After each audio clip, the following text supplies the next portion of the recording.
I'm going to provide a quick demo of how I was able to turn a self-XSS vulnerability into a full account takeover. This was on a bug bounty program, and I've recreated this vulnerability in my own very simple web application that you can see here, and I will walk you through how this works. So first, just to start off, how I've organized my browser tabs here. I have two sessions. In the blue tabs here, I am logged in as the attacker. And on the green tabs here, I am logged in as the victim. The first cross-site scripting vulnerability was found on the main application through a form, which I can demo right here. The input is being unsafely rendered to the page, and we get the alert box. If we switch over to Burp Suite and we take a look at the request details, we can see that our vulnerable parameter is sent with the cserf token, and this cserf token is validated against our session cookie, meaning that we won't be able to send the payload to our victim. Normally, this would be considered a reflected cross-site scripting vulnerability. This is because this request is submitted through a form. It is being sent with the content type application X form URL encoded using the post method. This qualifies as a simple request, meaning that it could be sent from a third-party site. Also, our application has the same site none attribute set on our cookies here, meaning that if it wasn't for the cserf token that is being included with the request, we would be able to deliver the payload to our victim. And just to show you exactly what I mean by that, I have a cserf payload constructed here that submits the form and triggers the alert. I'll open it up. I'll open up another blue tab here from the attacker session, which is where the cserf token is from, and we'll see that we're able to trigger the alert box.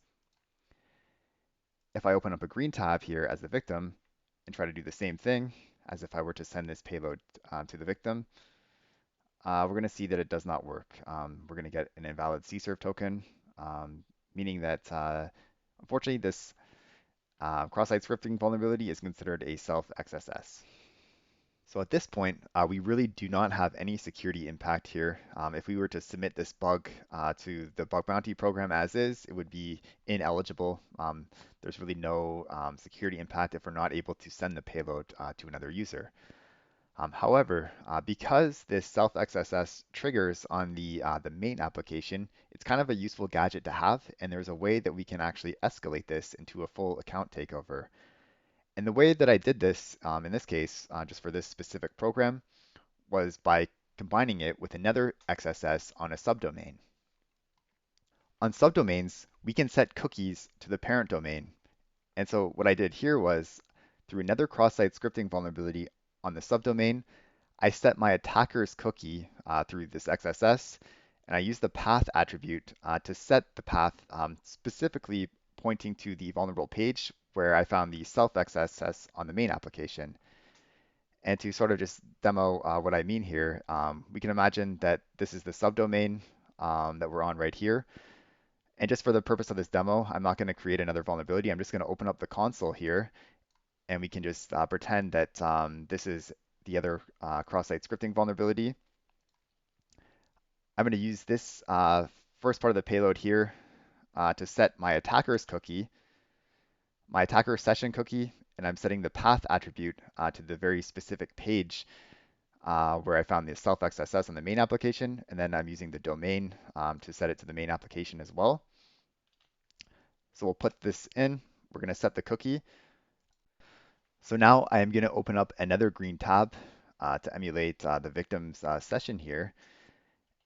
And I'm going to open up my cserf payload again. And this time around, we're actually going to get the alert box. We can see that we have two session cookies that have been set in the victim's browser. The first one here is the one that we just set as our attacker session cookie, and we use the path attribute to point to the page that contained this, the XSS vulnerability. And how the cookies work here is that because we have a more specific path set here in the cookie, the attacker's cookie is the one that is sent with the request to that specific page. So that is what allowed us to trigger the cross-site scripting vulnerability. We're using the attacker's cookie to access that specific page. But the thing is, we still have access to the victim's cookie to all the other pages. So the next step from here is a pretty straightforward account takeover. So now all we have to do is change our payload from displaying alert blocks to executing some JavaScript that we can use to take over the victim's account. And the payload that I use for that is just a pretty straightforward payload here. It first sends a fetch request looking for a regex that contains the victim's CSRF token, and then it includes that CSRF token in a form field to update their email address. So I'm going to change my CSRF payload to load my script here. I have to HTML encode it to get it to work properly with the form. So once I change this and I add it in, hit save. Now if I open up another green tab here as the victim and I open up that payload, we're going to be able to update their account here. So we can see that the account has been updated successfully to SplinterCat. So that concludes the demo. I hope that all makes sense, and thank you very much for watching.